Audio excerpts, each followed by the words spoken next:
How to comment photo on TikTok. Hi everyone, this is Susan from Create, Login and Delete, and now let's get started. First of all, open TikTok on your phone. Now open any of the videos you want. Then you need to save the video first. Okay, now open the comment section. Then tap on any of the comments that you want to reply to. Then you can see the video option just beside the comment box. Tap on it. Now over here you'll come across this page where you have the option to take a photo or upload one. So let's upload a photo. Select any one from your gallery. Okay, in my case I'm gonna select this one. Then just tap on next and you have the option whom you want to share this photo to.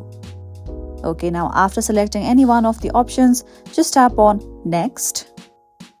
Now after doing this step, what you have to do is just tap on post.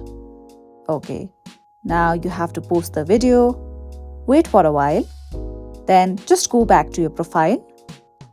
Tap on the profile icon at the bottom right. Then tap on the saved icon here.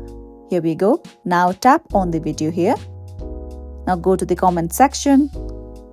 Then open the particular comment that you replied to. Okay, here we go. Now search for your name and you can see that you have replied to the comment with a photo. So that was all for today and I hope you found this video useful. Don't forget to like and subscribe.